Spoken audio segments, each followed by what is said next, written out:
de journée, la météo est bonne. Ça nous a été confirmé lors du dernier point météo, qui a été réalisé à moins 10 minutes, et la visibilité est parfaite.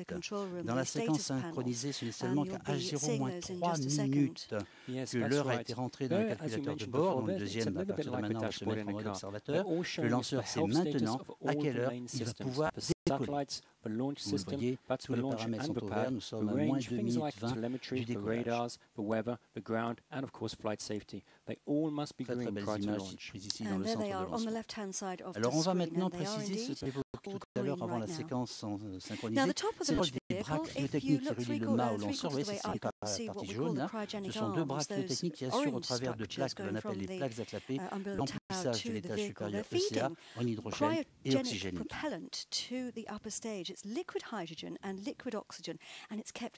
Avec un gros plan à gauche du bras hydrogène liquide à moins 153 degrés et à droite le bras oxygène liquide à moins 183 degrés.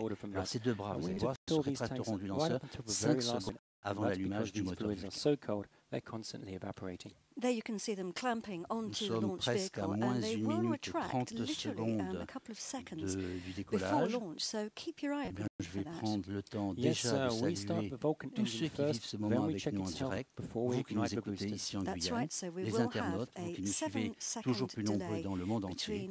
Bonsoir à mes collègues d'Ariane Espace en salle projet à Évry, à les à Paris, aux industriels du programme Ariane Astrium au Muro, Héraclès dans le Bordelais. À tous de DDO. Attention pour H0 moins 1 minute. Top, H0 moins 1 minute. Et ce soir, je voudrais donner une mention très spéciale pour la SNECMA à Vernon, car le vol VA107 nous offre un chiffre rond comme on les aime bien ici. En effet, la SNECMA a atteint sur ce lanceur le 1002e moteur fabriqué à Vernon par Ariane depuis son premier vol. 958 Viking, 179 HN7, 25 Vulcain 1 et 38 Vulcain 2. Très grand salut énormément. Salut particulier à nos clients. Le décollage d'Ariane 5, c'est un moment unique. Chacun doit le vivre à sa manière. Je vous laisse profiter pleinement de ce spectacle où vous vous trouvez et à tout à l'heure.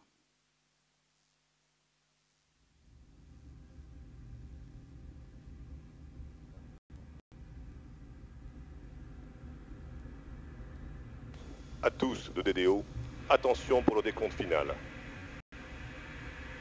10, 9, 8, 7, 6, 5, 4, 3, 2, unité.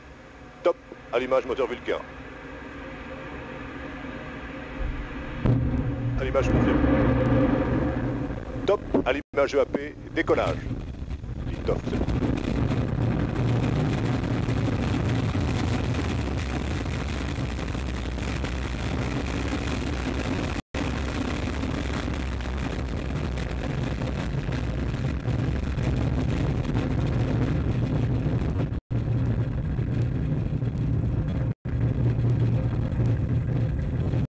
Première manœuvre d'orientation du lanceur. Les paramètres à bord sont normaux, la trajectoire est nominale.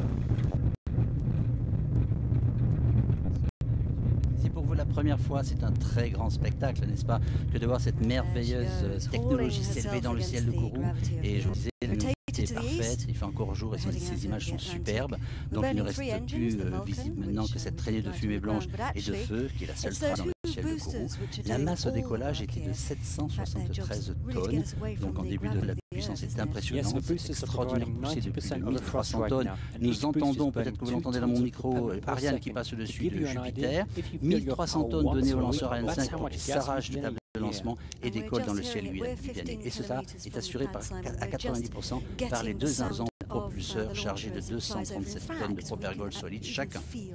Ces propulseurs, on dit souvent chez nous, sont la force vive qui va pousser le lanceur et l'arracher à l'attraction terrestre. Ils sont identiques, ils sont composés d'un tube métallique contenant le propergol solide, la poudre et une cuillère. Et chaque EAP en ce moment somme 2 tonnes de poudre par seconde. Tout va bien à bord, nous disent DDO. Ces propulseurs sont en partie fabriqués entièrement assemblés en Guyane, la zone propulseur de la base spatiale. Regardez, nous avons une très belle image. On est presque à 2 minutes de vol et on suit toujours le lanceur. On va voir tout à l'heure la séparation des boosters.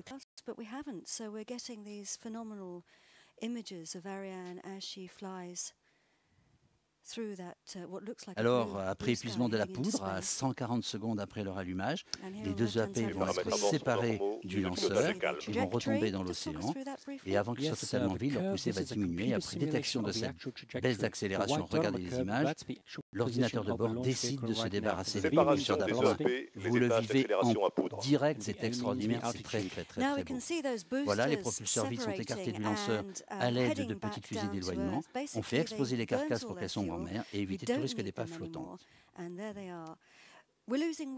C'est le PC maintenant qui propulse seul le lanceur, et la suivante va concerner la coiffe. Alors la coiffe, elle est fabriquée en Suisse par Ruag Aerospace.